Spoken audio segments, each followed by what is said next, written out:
Have you ever wondered how and why the twins started working for Silas and why they wear Plague Doctor masks? What if I told you that meeting Silas was probably the best thing that happened to them? Hey y'all, it's Green Yoshi Lover here to bring you more Deep Space lore. This story takes place in Chapter 10 of World Underneath. The year is currently 2046, and we see that the twins have finally escaped captivity after several failed attempts.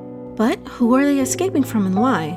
Well, if you've been here for a while, then you probably know that all problems point back to Ever. I swear, we just can't catch a break from these guys. We find out that the twins, along with a few other twins, were part of an experiment that gave them various side effects. Some of them were useful, such as being able to see within each other's field of vision, but others not so much, like sharing the same amount of pain at the same time. This side effect is what led to Luke's love for ice and Kieran's disinterest. During one of Kieran's failed escape attempts, he got in a fight with the guards and got beat up really badly. Luke of course suffered from this as well and used ice to numb the pain. For Kieran, ice only reminds him of the incident. Instead, he developed a love for making darts since he had revenge on his mind. On the day of their escape, the twins were being transported near the N109 zone to be terminated. After looking at their lab reports, they finally find out why. In 3 months, they begin to transform into wanderers. This was another unfortunate side effect of the experiments. If you remember in Silas's chapters, there was a man that brought up an Ever project known as the Fountain of Ate, which was a project that takes people's minds and implants them into wanderers. Something tells me that the twins were linked to this project. We know that currently the twins have carefree attitudes, and back then they were no different. Luke brought up the idea that since they only have 3 months of freedom, they might as well go out with a bang. And seeing that they were close to the N109 zone, he figured that it would be cool if they managed to kill the unkillable, Silas. Now Kieran is all eager to take part in his brother's antics, but he's also the one that thinks things through. He brings up the possibility that Silas could kill them first, but what a better way to die than by Silas's hands. With the goal now in mind, they set out to the N109 zone and begin prepping for the big day. They settle into the area quite quickly, finding a place to stay, using their powers to their advantage to take what they need to survive, and of course gathering information on their target. And after a few days and lots of misleading information, they pinpoint his location and prepare to strike. Now their first attempt was more like observation. They watched from the rooftop as Silas was in the middle of a business deal. They watched his nonchalant behavior, how others behaved around him, and more importantly, how he didn't carry a weapon. They were confused by this, but soon understood that Silas was the weapon. The twins will have to regroup and find another time to strike. Now the second attempt is when they decide to strike.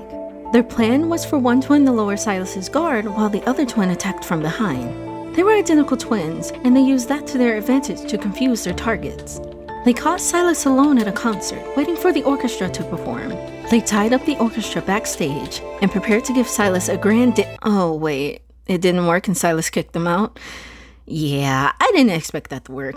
So the twins give up and they're thinking, if you can't beat them, join them. And they look to get jobs with Onokainis.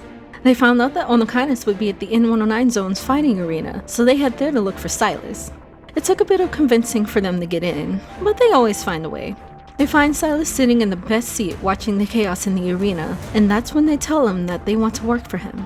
They pledge their loyalty and usefulness, but for Silas, actions speak louder than words. The twins need to prove themselves in battle. And of course, the twins make easy work of the people below and enjoy every second of it. They do not rest until they're the last two standing. Silas is impressed, but his fun isn't over yet. He wants to see how far they're willing to go, so he tells them to use the same knife against each other to prove themselves. They had no issue fighting each other since it was a tactic that they used to get out of situations or get medicine at Ever's research center. And just like any other fight, they're enjoying this one as well, especially knowing that Silas is watching. But then, the unexpected happens. One of the twins begins to transform. As mentioned before, the twins' senses are connected. So when one twin experiences the pain of crystals tearing through his body, the other feels it as well. Silas watches with curiosity as both brothers writhe in pain. The affected brother desperately trying to rid himself of the forming crystals and even thinking to end his own life, but stopping when he realizes that his brother will meet the same fate. The unaffected brother reassures the other that it's fine and even offers to deal the blow for him. Besides, they lived to die anyway and were content with that. At least, they thought they were. The brother begins to hesitate, his hands no longer trembling from excitement, but fear of dying.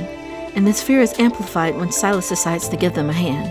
He uses his evol to slowly suck away their life. The twins are in panic, suddenly finding themselves begging Silas to stop, saying that they changed their minds and want to live. Silas eventually lets go, seeing that they learn to value their lives and leaves. But not before destroying the crystals that plague the body of the affected twin. This act would lead to their 3-month expiration date being null and void. Sometime later, the twins find Silas again at his place. We find out that the twins recovered, but one is left with scars while the other is completely fine. This means that they are no longer one-to-one copies of each other. They haven't given up on wanting to join Onokainas, especially after their last encounter with Silas. They restate their previous desires and vows to him, and add in that they also want to see if there's anyone out there who's strong enough to kill him. And to sweeten the deal, they offer to spy on Sherman. If you remember, Sherman is affiliated with Ever and helped to frame Onokainas for the explosions.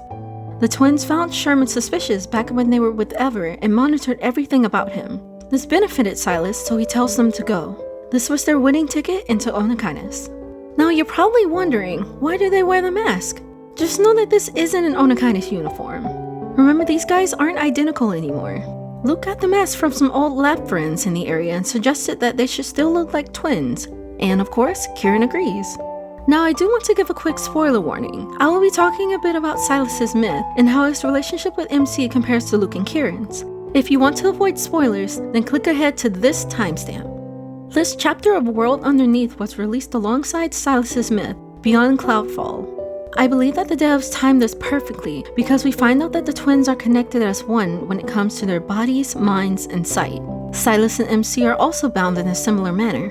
Through the curse and the Claymore's attachment to MC, they are destined to be rivals and seek to kill each other. Through the bite mark on MC's neck, she can feel Silas's burning desire to feast, and whenever it gets stronger. When they eventually decide to share half a soul with the other, they gain the ability to see the other's vision, memories, and emotions. Just like the twins, they are forever bound to each other. Thank you so much for taking the time to watch my lore video. This video is the first of a 4-part series, and I'm giving you guys the opportunity to vote for the next video. All you have to do is check out my Instagram at GreenYoshiLover for the post and cast your vote. A link to the post will be found in the description. The guy with the most votes after 2 days will be the next video. If you would like to see more, then make sure to drop a like and follow or subscribe for more Deep Space lore. Take care, hunters!